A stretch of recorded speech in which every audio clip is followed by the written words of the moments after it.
شروع اللہ کا نام لے کر جو بڑا مہربان نہایت رحم والا ہے۔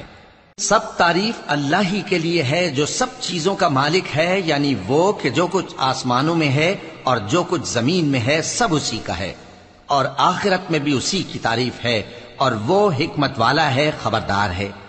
جو کچھ زمین میں داخل ہوتا ہے اور جو اس میں سے نکلتا ہے، اور جو آسمان سے اترتا ہے اور جو اس پر چڑھتا ہے، سب اس کو معلوم ہے، اور وہ مہربان ہے، بخشنے والا ہے۔ اور کافر کہتے ہیں کہ قیامت کی گھڑی ہم پر نہیں آئے گی۔ کہہ دو کیوں نہیں آئے گی؟ میرے پروردگار کی قسم وہ تم پر ضرور آ کر رہے گی۔ وہ پروردگار غیب کا جاننے والا ہے، ذرہ بھر چیز بھی اس سے پوشیدہ نہیں، نہ آسمانوں میں اور نہ زمین میں، اور کوئی چیز ذرے سے بھی چھوٹی یا بڑی نہیں مگر کتاب روشن میں لکھی ہوئی ہے، اس لیے کہ جو لوگ ایمان لائے اور عمل نیک کرتے رہے ان کو بدلہ دے۔ یہی ہیں جن کے لیے بخشش اور عزت کی روزی ہے، اور جنہوں نے ہماری آیتوں کے بارے میں ہمیں ہرانے کی کوشش کی ان کے لیے سخت درد دینے والے عذاب کی سزا ہے۔ اور جن لوگوں کو علم دیا گیا ہے وہ جانتے ہیں کہ جو قرآن تمہارے پروردگار کی طرف سے تم پر نازل ہوا ہے وہ یقیناً حق ہے، اور اس اللہ کا راستہ بتاتا ہے جو غالب ہے، قابل تعریف ہے۔ اور کافر کہتے ہیں کہ بھلا ہم تمہیں ایسا آدمی بتائیں جو تمہیں خبر دیتا ہے کہ جب تم مر کر بالکل ریزہ ریزہ ہو جاؤ گے تو تم نئے سرے سے پیدا ہوگے؟ یا تو اس نے اللہ پر جھوٹ باندھ لیا ہے یا اسے جنون ہے۔ بات یہ ہے کہ جو لوگ آخرت پر ایمان نہیں رکھتے وہ آفت اور پرلے درجے کی گمراہی میں پڑے ہیں۔ کیا انہوں نے اس کو نہیں دیکھا جو ان کے آگے اور پیچھے ہے، یعنی آسمان اور زمین؟ اگر ہم چاہیں تو ان کو زمین میں دھسا دیں یا ان پر آسمان کے ٹکڑے گرا دیں۔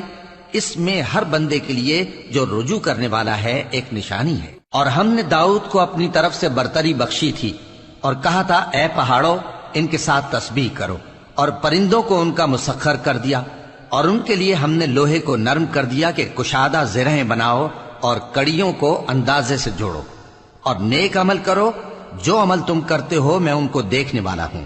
اور ہوا کو ہم نے سلیمان کے تابع کر دیا تھا، اس کی صبح کی منزل 1 مہینے کی راہ ہوتی اور شام کی منزل بھی مہینے بھر کی ہوتی۔ اور ان کے لیے ہم نے تانبے کا چشمہ بہا دیا تھا، اور جنوں میں سے ایسے تھے جو ان کے پروردگار کے حکم سے ان کے آگے کام کرتے تھے، اور جو کوئی ان میں سے ہمارے حکم کے خلاف کرے گا اس کو ہم جہنم کی آگ کا مزہ چکھائیں گے۔ وہ جو چاہتے یہ ان کے لیے بناتے، یعنی قلعے اور تصویریں اور بڑے بڑے لگن جیسے تالاب اور دیگیں جو ایک ہی جگہ رکھی رہیں۔ اے آل داؤد شکر کرتے رہو، اور میرے بندوں میں شکر گزار تھوڑے ہیں۔ پھر جب ہم نے ان کے لیے موت کا حکم صادر کیا تو کسی چیز سے ان کا مرنا معلوم نہ ہوا مگر گھن کے کیڑے سے جو ان کی عصا کو کھاتا رہا۔ پھر جب وہ گر پڑے تب جنوں کو معلوم ہوا اور کہنے لگے کہ اگر وہ غیب جانتے ہوتے تو ذلت کی تکلیف میں نہ رہتے۔ اہل سبا کے لیے ان کے وطن میں ایک نشانی تھی، یعنی 2 باغ، ایک داہنی طرف اور ایک بائیں طرف۔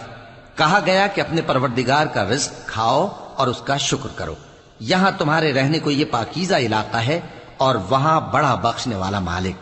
تو انہوں نے شکر گزاری سے منہ پھیر لیا، پس ہم نے ان پر بند توڑ سیلاب چھوڑ دیا، اور انہیں ان کے باغوں کے بدلے 2 ایسے باغ دیے جن کے میوے بدمزہ تھے اور جن میں کچھ تو جھاؤ کے پیڑ تھے اور تھوڑی سی بیریاں۔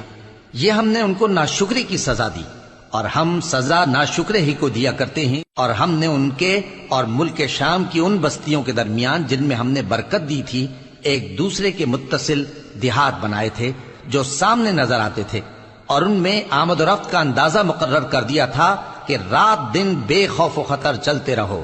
تو انہوں نے دعا کی کہ اے پروردگار ہماری مسافتوں میں دوری پیدا کر دے، اور اس سے انہوں نے اپنے حق میں ظلم کیا، تو ہم نے انہیں نابود کر کے داستان بنا دیا اور انہیں بالکل منتشر کر دیا۔ اس میں ہر صابر و شاکر کے لیے نشانیاں ہیں۔ اور شیطان نے ان کے بارے میں اپنا خیال سچ کر دکھایا کہ مومنوں کی ایک جماعت کے سوا وہ اس کے پیچھے چل پڑے، اور اس کا ان پر کچھ زور نہ تھا، مگر ہمارا مقصود یہ تھا کہ جو لوگ آخرت میں شک رکھتے ہیں ان سے ان لوگوں کو جو اس پر ایمان رکھتے ہیں ممتاز کر دیں، اور تمہارا پروردگار ہر چیز پر نگہبان ہے۔ کہہ دو کہ جن کو تم اللہ کے سوا معبود خیال کرتے ہو ان کو بلاؤ، وہ آسمانوں اور زمین میں ذرہ بھر چیز کے بھی مالک نہیں ہیں اور نہ ان میں ان کی شرکت ہے، اور نہ ان میں سے کوئی اللہ کا مددگار ہے، اور اللہ کے ہاں کسی کے لیے سفارش فائدہ نہ دے گی مگر اس کے لیے جس کے بارے میں وہ اجازت بخشے، یہاں تک کہ جب ان کے دلوں سے اضطراب دور کر دیا جائے گا تو کہیں گے کہ تمہارے پروردگار نے کیا فرمایا ہے؟ فرشتے کہیں گے کہ حق فرمایا ہے، اور وہ عالی رتبہ ہے، گرامی قدر ہے۔ پوچھو کہ تم کو آسمانوں اور زمین سے کون رزق دیتا ہے؟ کہو کہ اللہ، اور ہم یا تم یا تو سیدھے رستے پر ہیں یا کھلم کھلا گمراہی میں۔ کہہ دو کہ نہ ہمارے گناہوں کی تم سے پرسش ہوگی اور نہ تمہارے اعمال کی ہم سے پرسش ہوگی۔ کہہ دو کہ ہمارا پروردگار ہم کو جمع کرے گا، پھر ہمارے درمیان انصاف کے ساتھ فیصلہ کر دے گا، اور وہ خوب فیصلہ کرنے والا ہے، صاحب علم ہے۔ کہو کہ مجھے وہ لوگ تو دکھاؤ جن کو تم نے اللہ کا شریک بنا کر اس کے ساتھ ملا رکھا ہے۔ کوئی نہیں، بلکہ وہی اللہ غالب ہے، حکمت والا ہے۔ اور اے محمد صلی اللہ علیہ وآلہ وسلم، ہم نے تم کو تمام لوگوں کے لیے خوشخبری سنانے والا اور ڈرانے والا بنا کر بھیجا ہے، لیکن اکثر لوگ نہیں جانتے، اور کہتے ہیں اگر تم سچ کہتے ہو تو بتاؤ یہ قیامت کا وعدہ کب پورا ہوگا؟ کہہ دو کہ تم سے ایک ایسے دن کا وعدہ ہے جس سے نہ ایک گھڑی پیچھے رہو گے اور نہ آگے بڑھو گے۔ اور جو کافر ہیں وہ کہتے ہیں کہ ہم نہ تو اس قرآن کو مانیں گے اور نہ ان کتابوں کو جو اس سے پہلے کی ہیں، اور کاش ان ظالموں کو تم اس وقت دیکھو جب یہ اپنے پروردگار کے سامنے کھڑے ہوں گے اور ایک دوسرے پر الزام دھر رہے ہوں گے۔ جو لوگ کمزور سمجھے جاتے تھے وہ بڑے لوگوں سے کہیں گے کہ اگر تم نہ ہوتے تو ہم ضرور ایمان لے آتے۔ جو لوگ بڑے بن بیٹھے تھے وہ کمزوروں سے کہیں گے کہ بھلا ہم نے تم کو ہدایت سے جب وہ تمہارے پاس آ چکی تھی روکا تھا؟ نہیں، بلکہ تم ہی گناہگار تھے۔ اور کمزور لوگ ان بڑے لوگوں سے کہیں گے نہیں، بلکہ تمہاری رات دن کی چالوں نے ہمیں روک رکھا تھا جب تم ہم سے کہتے تھے کہ ہم اللہ سے کفر کریں اور اس کا شریک بنائیں۔ اور جب وہ عذاب کو دیکھیں گے تو دل میں پشیمان ہوں گے، اور ہم کافروں کی گردنوں میں طوق ڈال دیں گے۔ بس جو اعمال وہ کرتے تھے انہی کا ان کو بدلہ ملے گا۔ اور ہم نے جس بستی میں بھی کوئی ڈرانے والا بھیجا تو وہاں کے خوشحال لوگوں نے یہ ضرور کہا کہ تم لوگ جو چیز دے کر بھیجے گئے ہو ہم اس کو نہیں ماننے کے، اور یہ بھی کہنے لگے کہ ہم بہت سا مال اور اولاد رکھتے ہیں اور ہم کو عذاب نہیں ہوگا۔ کہہ دو کہ میرا رب جس کے لیے چاہتا ہے روزی فراخ کر دیتا ہے اور جس کے لیے چاہتا ہے تنگ کر دیتا ہے، لیکن اکثر لوگ نہیں جانتے۔ اور تمہارے مال اور اولاد ایسی چیز نہیں کہ تم کو ہم سے قریب کر دیں۔ ہاں، ہمارا مقرب وہ ہے جو ایمان لایا اور عمل نیک کرتا رہا۔ ایسے ہی لوگوں کو ان کے اعمال کے سبب دگنا بدلہ ملے گا، اور وہ امن و چین سے بلند و بالا عمارتوں میں رہیں گے۔ جو لوگ ہماری آیتوں کے سلسلے میں ہمیں ہرانے کی کوشش کرتے ہیں وہ گرفتار عذاب کیے جائیں گے۔ کہہ دو کہ میرا پروردگار اپنے بندوں میں سے جس کے لیے چاہتا ہے روزی فراخ کر دیتا ہے اور جس کے لیے چاہتا ہے تنگ کر دیتا ہے، اور تم جو چیز خرچ کرو گے وہ اس کا تمہیں عوض دے گا، وہ سب سے اچھا رزق دینے والا ہے۔ اور جس دن وہ ان سب کو جمع کرے گا پھر فرشتوں سے فرمائے گا کیا یہ لوگ تم کو پوجا کرتے تھے؟ وہ کہیں گے تو پاک ہے، تو ہی ہمارا دوست ہے، نہ کہ یہ، بلکہ یہ جنات کو پوجا کرتے تھے اور اکثر انہی کو مانتے تھے۔ تو آج تم میں سے کوئی کسی کو نفع اور نقصان پہنچانے کا اختیار نہیں رکھتا، اور ہم ظالموں سے کہیں گے کہ اب دوزخ کے عذاب کا جس کو تم جھوٹ سمجھتے تھے مزہ چکھو۔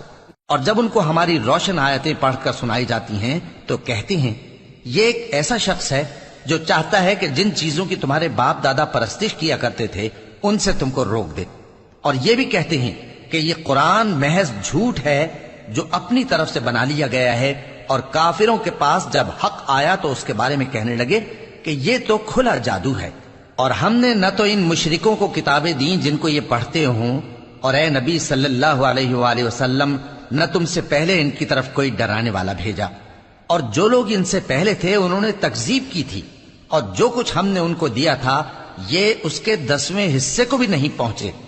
پھر انہوں نے میرے پیغمبروں کو جھٹلایا، سو میرا عذاب کیسا ہوا۔ کہہ دو کہ میں تمہیں صرف ایک بات کی نصیحت کرتا ہوں کہ تم اللہ کے لیے دو دو اور اکیلے اکیلے کھڑے ہو جاؤ، پھر غور کرو تمہارے رفیق یعنی اس نبی صلی اللہ علیہ وآلہ وسلم کو کسی طرح کا جنون نہیں، یہ تو تم کو سخت عذاب کے آنے سے پہلے ڈرانے والے ہیں۔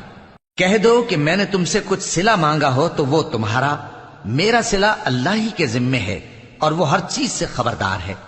کہہ دو کہ میرا پروردگار اوپر سے حق ہی نازل کرتا ہے اور وہ غیب کی باتوں کا جاننے والا ہے۔ کہہ دو کہ حق آ چکا اور باطل نہ تو پہلے کچھ کر سکتا ہے اور نہ دوبارہ کچھ کرے گا۔ کہہ دو کہ اگر میں گمراہ ہوں تو میری گمراہی کا ضرر مجھی کو ہے، اور اگر ہدایت پر ہوں تو یہ اس وحی کے طفیل ہے جو میرا پروردگار میری طرف بھیجتا ہے، بے شک وہ سننے والا ہے، نزدیک ہے۔ اور کاش تم دیکھو جب یہ گھبرا جائیں گے تو عذاب سے بچ نہیں سکیں گے اور نزدیک ہی سے پکڑ لیے جائیں گے اور کہیں گے کہ ہم اس پر ایمان لے آئے، اور اب اتنی دور سے ان کا ہاتھ ایمان کے لینے کو کیسے پہنچ سکتا ہے، جبکہ پہلے تو اس کا انکار کرتے رہے اور بن دیکھے دور ہی سے اٹکل کے تیر چلاتے رہے، اور ان میں اور ان کی خواہشوں میں پردہ حائل کر دیا گیا، جیسا کہ پہلے ان کے ہم جنسوں سے کیا گیا، وہ بھی الجھن میں ڈالنے والے شک میں پڑے ہوئے۔